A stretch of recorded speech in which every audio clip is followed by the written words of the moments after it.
സുഹൃത്തുക്കളെ, വില്ലന്മാരെ കാണണമെങ്കിൽ നിങ്ങൾ ഈ മൂവി പോയി കാണണം. കില്ലിന്റെയും ആനിമലിന്റെയും ബാപ്പാണ്. എന്താ ഈ കണ്ണിലൊക്കെ കണ്ടത് ശരിയാണോ? എല്ലാവർക്കും ജൊവീന ജുവൽ വണ്ടേഴ്സ് വ്ലോഗിലേക്ക് സ്വാഗതം. എന്റെ പ്രിയ സുഹൃത്തുക്കളെ, എന്താണ് ഈ എടുത്തു വെച്ചിരിക്കുന്നത്? എനിക്കിപ്പോഴും അമ്പരപ്പ് മാറിയിട്ടില്ല. ഞാൻ ഇപ്പോൾ ഈ സിനിമ കണ്ടിട്ട് ഞാൻ വന്ന ഉടനെയാണ് ഈ ഒരു റിവ്യൂ എടുക്കുന്നത്. ചൂടോടെ അത് പറയണമല്ലോ, അതുകൊണ്ടാണ് ഞാൻ ഈ വന്ന ഉടനെ തന്നെ ഈ റിവ്യൂ എടുക്കുന്നത്. എനിക്കറിയാം ഞാൻ ഒത്തിരി ലേറ്റ് ആയിപ്പോയി, അല്ലെങ്കിലും ഞാൻ റിവ്യൂ ചെയ്യുന്ന ഒരാളല്ല. മൂവി റിവ്യൂ ഞാൻ ചെയ്യാറില്ല. ഞാൻ കാണുന്ന സിനിമകൾ ഞാൻ ഷോർട്സിലാണ് സാധാരണ ഇടാറുള്ളത്.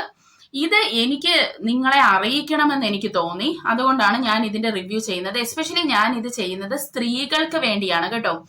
ഞാൻ എന്തുകൊണ്ടാണ് ഇത്ര ലേറ്റ് ആയി പോയത് ഈ ഒരു മൂവി കാണാനായിട്ട്? അതായത് ഈ മൂവി കാണണമെന്ന് എനിക്ക് ഭയങ്കര ആഗ്രഹമായിരുന്നു.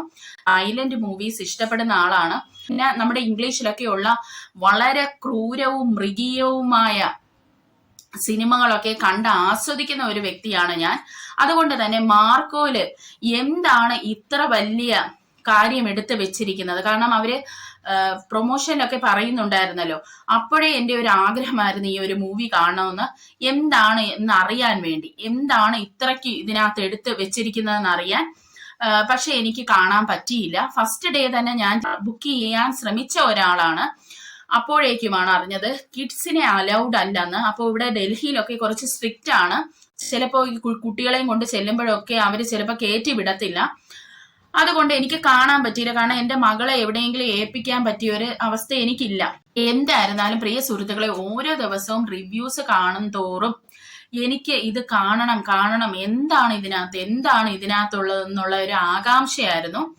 അങ്ങനെ ഞാൻ നോർത്ത് ഇന്ത്യയിലെ അവസ്ഥ എങ്ങനെയാണെന്ന് നോക്കി. മാർക്കോ മൂവിയുടെ റിവ്യൂ ഒക്കെ എല്ലാ റിവ്യൂസും തന്നെ ഇതിന്റെ റിവ്യൂ എടുത്തിട്ടിട്ടുണ്ട്. നല്ല ആടിപ്പൊളിയാണെന്നാണ് അവരെല്ലാം പറയുന്നത്. ഇന്ന്, അതായത് 24 ഡിസംബറിൽ തന്നെ മാർക്കോയുടെ ഹിന്ദി ഡബ്ഡ് വേർഷനൊക്കെ തിയേറ്റർ ഫുള്ളാണ് പ്രിയ സുഹൃത്തുക്കളെ. ഒരു ടിക്കറ്റ് പോലും കിട്ടാനില്ലായിരുന്നു ഞാൻ ബുക്ക് ചെയ്യുമ്പോഴത്തേക്കിനും. കാരണം അത്രയ്ക്ക് തന്നെ റിവ്യൂവേഴ്സ് എല്ലാം പോസിറ്റീവ് കമന്റ്സ് ആണ് ഹിന്ദി റിവ്യൂവേഴ്സ് മാർക്കോ മൂവിയെ പറ്റി പറഞ്ഞിരിക്കുന്നത്. അതായത് നമുക്ക് അഭിമാനിക്കാം എന്ന് നമുക്ക് പറയാം. അതായത് അവര് പറയുന്നത് കില്ലിന്റെയും ആനിമലിന്റെയും ബാപ്പാണ് നമ്മുടെ മാർക്കോ എന്നാണ് പറയുന്നത്. മറ്റതൊക്കെ എടുത്ത് കളയണമെന്നാണ് അവർ പറയുന്നത്. അങ്ങനെയാണ് നമ്മുടെ മാർക്കോന്റെ ഹൈപ്പ് വന്നിരിക്കുന്നത്. എന്തായിരുന്നാലും ഞാൻ നോർത്ത് ഇന്ത്യൻ റിവ്യൂ കണ്ടപ്പോഴാണ് എനിക്ക് മനസ്സിലായത് കുട്ടികളെയും കൊണ്ടും ആളുകൾ ഇത് കാണാൻ ചെന്നിട്ടുണ്ട്, എൻട്രി ഉണ്ട് എന്നുള്ളത്, കയറ്റി വിടുന്നു എന്നുള്ളത്. അത് അറിഞ്ഞപ്പോ തന്നെ ഞാൻ ടിക്കറ്റ് ഇന്നാണ് ഞാൻ ഇത് അറിയുന്നത്. ഇന്ന് തന്നെ ഞാൻ ടിക്കറ്റ് ബുക്ക് ചെയ്തു. ഇറക്കി വിടുവാണെങ്കിൽ ഇനി തിരിച്ചു വരാം എന്ന് പറഞ്ഞാണ് പോയത്. ഏതായിരുന്നാലും ഞങ്ങൾക്ക് കാണാൻ പറ്റി. സാധാരണ മൂവീസ് ഇവിടത്തെ തിയേറ്റേഴ്സിൽ നമ്മൾ കാണാൻ പോകുമ്പോ മൂവി കഴിയുമ്പോഴേ ഈ പേരെഴുതി ലാസ്റ്റ് കാണിക്കൂലോ, അന്നേരം എല്ലാരും ഇറങ്ങി ഓട്ടോ ആണ്. ഈ ഒരു മൂവിന്റെ അവസാനം പ്രിയ സുഹൃത്തുക്കളെ, നിങ്ങൾക്ക് വിശ്വസിക്കൂ എന്ന് എനിക്ക് അറിയത്തില്ല, എല്ലാ മലയാളീസും തന്നെ അവിടെ ഇരുന്ന് കുറച്ചു നേരം റെസ്റ്റ് എടുത്തു. അതെ, അതായത് എല്ലാവരും ഒരു അമ്പരപ്പിലാണ്.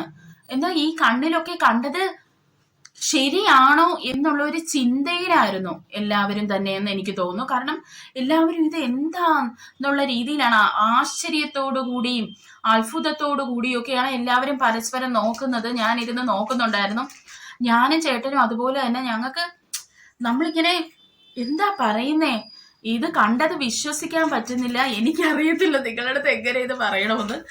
എന്തായിരുന്നാലും എനിക്ക് പറയാനുള്ള, സ്ത്രീകള് എസ്പെഷ്യലി കൺസീവ് ചെയ്തിരിക്കുന്ന സ്ത്രീകൾ ഒരിക്കലും പോയി ഈ സിനിമ കാണരുത്.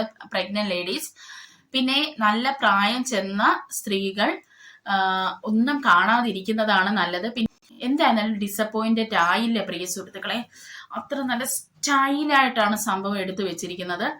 അതായത് ഫസ്റ്റ് ഹാഫില് അങ്ങോട്ടും ഇങ്ങോട്ടും ഒക്കെ തിരിയാനുള്ള സമയം കിട്ടിയെങ്കിൽ സെക്കൻഡ് ഹാഫ് എന്ന് പറയുന്നത്, എനിക്ക് അത് പറഞ്ഞു തരാൻ നിങ്ങൾക്ക് അറിയില്ല, ഒന്നിന് പിറകെ ഒന്നായിട്ട് ഇങ്ങനെ വന്നുകൊണ്ടേയിരുന്നു.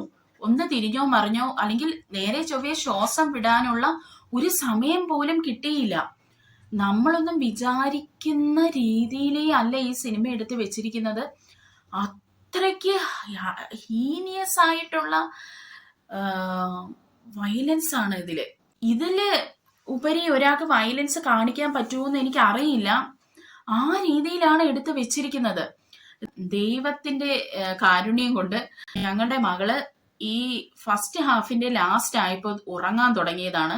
അത് കഴിഞ്ഞ് പിന്നെ അവളെ എഴുന്നേക്കുന്നത് ഞങ്ങൾ ഇവിടെ വീട്ടിൽ കൊണ്ടുവരുമ്പോഴാണ്. നന്നായിട്ട് അവള് കിടന്ന് ഉറങ്ങി. അതുകൊണ്ട് അവള് പേടിച്ചില്ല. ഒരു പക്ഷെ അവള് എഴുന്നേറ്റിരുന്നെങ്കിൽ ചിലപ്പോൾ പേടിക്കുമായിരുന്നു. എന്തായാലും അത് നല്ലതായിപ്പോയി. എന്തായാലും ഉണ്ണി മുകുന്ദനോട് വലിയൊരു താങ്ക്സ് ആണ് പറയാനുള്ളത്. ഉണ്ണി മുകുന്ദൻ അല്ലാതെ വേറൊരു ആക്ടർ ഉണ്ടെന്ന് എനിക്ക് തോന്നുന്നില്ല ഈ ഒരു മൂവി ഇങ്ങനെ ചെയ്യാനായിട്ട്. കാരണം ഉണ്ണിയുടെ ബോഡി തന്നെ ഈ ഒരു മൂവിക്ക് വേണ്ടി ആപ്റ്റ് ആയിട്ടുള്ള ഒരു ബോഡിയായിരുന്നു. വേറൊരു നടനെ എനിക്ക് ഈ ഒരു ഫിസിക്കല് ഓർമ്മ വരുന്നില്ല നമ്മുടെ മലയാളം ഫിലിം ഇൻഡസ്ട്രിയിൽ. പുള്ളി നന്നായിട്ട് തന്നെ ചെയ്തിട്ടുണ്ട്. ഞാൻ ആദ്യമായിട്ടാണ് ഉണ്ണിമുകുന്ദന്റെ ഒരു മൂവി തിയേറ്ററിൽ പോയി ഞാൻ കാണുന്നത്. വില്ലന്മാരെ പറ്റി പറയുകയാണെങ്കിൽ, പ്രിയ സുഹൃത്തുക്കളെ, വില്ലന്മാരെ കാണണമെങ്കിൽ നിങ്ങൾ ഈ മൂവി പോയി കാണണം. കാരണം നമ്മൾ ഈ സിനിമകളിലൊക്കെ കാണാറുണ്ട് ചില വില്ലന്മാരൊക്കെ എന്താ കുറച്ച് സോഫ്റ്റ് ഹാർട്ടഡ് ഒക്കെ ആയിരിക്കും. കുറച്ചൊക്കെ കാര്യങ്ങൾ അവര് കണ്ടില്ലെന്ന് നടിക്കും. പക്ഷെ ഇവിടെ അങ്ങനെയൊന്നും അല്ല. കൊന്ന് കൊന്ന് കൊന്ന് കൊന്ന് കൊന്ന് കൊന്ന് കൊന്ന് കൊന്ന് അങ്ങ് പോവുകയാണ്. ഒടുക്കത്തെ കൊല്ലലാണ്. പിന്നെ പറയാനുള്ളത് നമ്മുടെ ജഗദീഷിന്റെ ക്യാരക്ടറാണ്. രക്ഷയില്ല കേട്ടോ. പുള്ളി നമ്മൾ വിചാരിച്ച പോലെയല്ല. പുള്ളിയുടെ ഈ കഴിവുകളൊക്കെ പണ്ടേ എടുത്ത് ഉപയോഗിക്കേണ്ടതായിരുന്നു. അത്ര അടിപൊളിയായിട്ടാണ് പുള്ളിയുടെ ആ ക്യാരക്ടർ ചെയ്തു വെച്ചിരിക്കുന്നത്. നമുക്ക് ഇങ്ങനെ ഒരു ക്യാരക്ടർ ജഗദീഷിൻ്റെത് മുമ്പ് കാണാൻ കിട്ടിയിട്ടുണ്ടോ എന്ന് എനിക്കറിയില്ല കേട്ടോ. ഇത് ആദ്യമായിട്ടാണ് ഇങ്ങനെ ഒരു ക്യാരക്ടർ വന്നിരിക്കുന്നതെന്ന് അദ്ദേഹം ഏതോ ഇന്റർവ്യൂവിൽ പറയുന്നുണ്ടായിരുന്നു. ദൈവമേ, എന്നെ കൊണ്ട് എന്തൊക്കെയാണ് ഈ ചെയ്യിപ്പിച്ച് വെച്ചിരിക്കുന്നതെന്ന് ഇന്ന് ഈ മൂവി കണ്ടപ്പോഴാണ് മനസ്സിലായത്. ശരിയാണ്, അദ്ദേഹത്തിനെ കൊണ്ട് അങ്ങനെയുള്ള കാര്യങ്ങളാണ് ഇതിൽ ചെയ്യിപ്പിച്ച് വെച്ചിരിക്കുന്നത്. എന്തായിരുന്നാലും ക്രിസ്മസിന് ഒരു അടിപൊളി ഗിഫ്റ്റാണ് ഉണ്ണി മുകുന്ദന്റെ വക നമുക്ക് കിട്ടിയിരിക്കുന്നത്. അതിന് അദ്ദേഹത്തിനോട് വളരെ ഒരു നന്ദിയുണ്ട്. അദ്ദേഹം ഇനിയും നല്ല ഉയരങ്ങളിൽ എത്തട്ടെ. ഒറ്റയ്ക്ക് ഒത്തിരി കഷ്ടപ്പെട്ട് വന്ന ഒരു മനുഷ്യനല്ലേ, അദ്ദേഹം ഇനിയും ഉയരങ്ങളിൽ എത്തട്ടെ. പിന്നെ ഇതിന് നെഗറ്റീവ് റിവ്യൂ പറഞ്ഞ ആൾക്കാരോട് എനിക്ക് പറയാനുള്ളത്, എങ്ങനെയാണ് അവർക്ക് ഇങ്ങനെയുള്ള മനസ്സ് തോന്നിയെന്ന് എനിക്ക് അറിയത്തില്ല, ഇങ്ങനെ നെഗറ്റീവ് റിവ്യൂ പറയാനായിട്ട്. ഞാനിങ്ങനെ ഓർക്കുമായിരുന്നു പ്രിയ സുഹൃത്തുക്കളെ, നമ്മളൊക്കെ ഓൾറെഡി റിവ്യൂസ് ഒക്കെ കണ്ടിട്ട് ഇതിൽ ഭയങ്കര ബ്രൂട്ടൽ ആയിട്ടുള്ള വയലന്റ് ഉണ്ടെന്ന് ഓൾറെഡി അറിഞ്ഞാണ് പോകുന്നത്. അപ്പോൾ അറിയാതെയും കൂടി ഫസ്റ്റ് ഷോ പോയി കണ്ടിരുന്നെങ്കിലുള്ള അവസ്ഥയാണ് ഞാനിങ്ങനെ ആലോചിക്കുന്നത്. അത് ശരിക്കും എനിക്കൊരു മിസ്സിങ് തന്നെയാണ്, ഈ ഫസ്റ്റ് ഷോ ഇത് പോയി കാണാതിരുന്നത്. എന്തായാലും നാളെ നമ്മുടെ ലാലേട്ടന്റെ മാറോസ് പോയി കാണുന്നുണ്ട് കേട്ടോ. അപ്പോൾ പ്രിയ സുഹൃത്തുക്കളെ, നിങ്ങളെ ക്രിസ്മസ് നിങ്ങൾ ഉറപ്പായിട്ടും മാർക്കോ പോയി കാണണമെന്നാണ് എനിക്ക് പറയാനുള്ളത്.